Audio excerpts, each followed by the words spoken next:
Hello, everyone, and welcome back to The Explainer. Today, we're zooming in on something absolutely foundational to the whole tech ecosystem we're all navigating right now. We talk a ton about AI, how these models are scaling up to literally trillions of parameters, what they can generate, and how insanely fast they're evolving. But today, we're actually popping the hood. We're going right inside the engine block to look at the very fuel powering all those parameters. I'm talking about the data. Specifically, we're looking at a pretty massive structural problem with how current aggregation pipelines handle the history of that data. Okay, let's dive into this. I want you to think for just a second about how we handle value and assets in our modern world.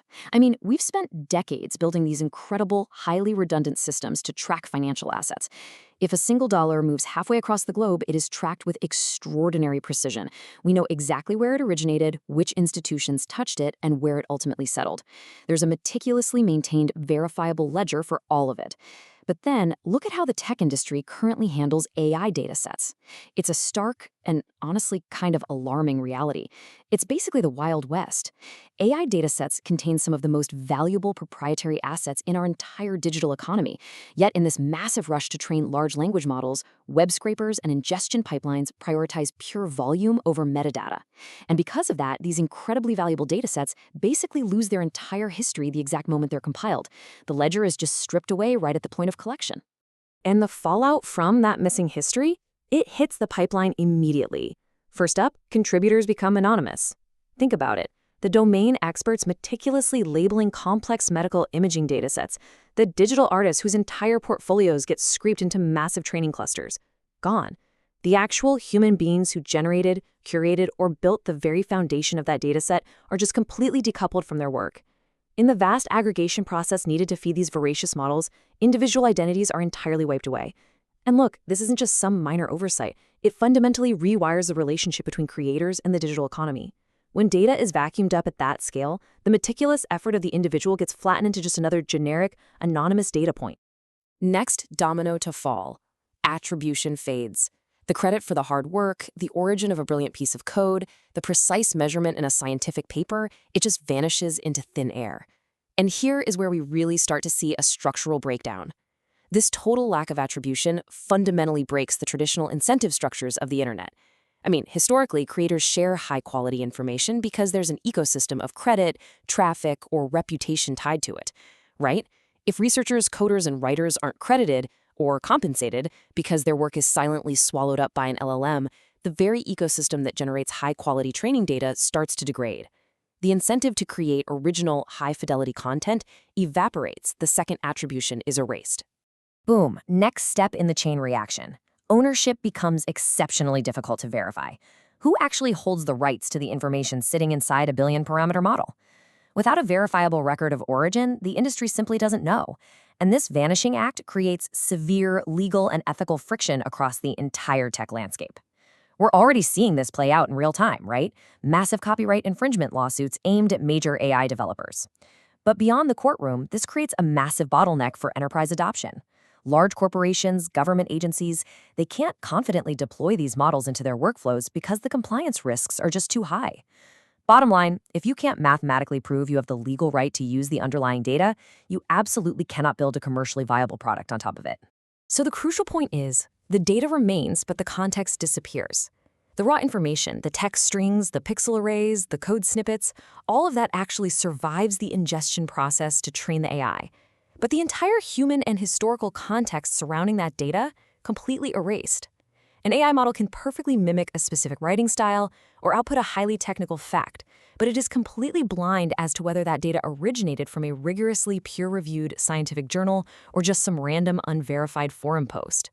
The machine learns the what, but it is systematically cut off from the who, the where, and the why. And that severely limits its reliability in high-stakes environments. Which brings us to arguably the most important concept in our explainer today, provenance. Let's anchor ourselves with a definition. Provenance is the history of origin, ownership, and creation of an asset. Now, in modern software development, provenance is already a strict standard practice. Think about Git, version control, commit histories. Developers know exactly who wrote every single line of code, when it was merged, and why. It's just standard operating procedure. Yet the industry has inexplicably abandoned this standard when it comes to the massive datasets feeding AI. This verifiable history is exactly what's missing from today's models. And honestly, it's the critical piece of the puzzle that desperately needs to be engineered back into the system as we build larger, more complex AI architectures. Now, what's really interesting about this slide is that frameworks are actually emerging to address this exact gap. The source material highlights the work being done by the team at Codata, and they are proposing a fundamentally different structural model to solve this pipeline problem. Rather than just shrugging and accepting data scraping as a necessarily destructive process, they're looking at this massive gap in the AI landscape and building a framework to preserve the metadata right from the moment of creation. They're introducing a technical architecture designed to bridge the gap between the massive scale required by LLMs and the precision required by proper data governance. This isn't just some theoretical idea. It's a highly practical approach to re-engineering how data is handled before it ever even reaches the training phase. It establishes a new baseline where the history of the data is treated as a core component of the data itself. So this new model fundamentally changes the game by permanently locking the history and the creator's rights directly to the asset itself. It uses mechanisms like cryptographic hashing and secure metadata wrappers to anchor four key pillars. First, provenance remains attached. The history doesn't vanish. It is cryptographically locked to the asset, creating an immutable trail. Second, licensing is clear. The metadata explicitly states how the data can or cannot be used, totally removing that legal ambiguity for developers.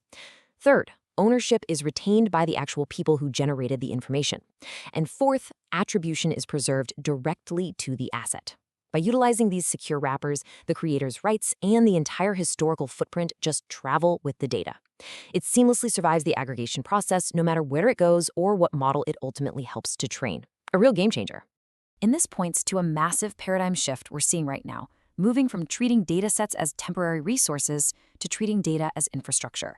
The old way of doing things viewed data as disposable fuel. You scrape it, you burn it in the AI training cluster, and it literally disappears as exhaust.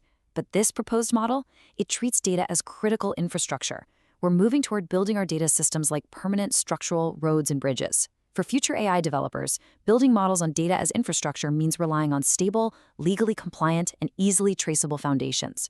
I mean, you wouldn't build a massive suspension bridge without a heavily audited blueprint, right? Or without knowing exactly what grade of steel was used? Well, our digital data pipelines require that exact same level of structural integrity. Understanding this shift from disposable fuel to permanent infrastructure leads us directly to a powerful thesis statement drawn from our source material. Read this with me. The future of AI depends on knowing not only what data exists, but where it came from and who helped create it. I really want that to sink in for a second. The human element of creation isn't just a footnote to be discarded in a server farm. It's intrinsically tied to the value and the safety of the output. A sustainable, truly functional AI ecosystem absolutely requires us to maintain the link between the raw information and the human origins of that information. That verifiable link is exactly what transforms a black box algorithm into a reliable enterprise-grade tool. I want to leave you with this final provocative thought.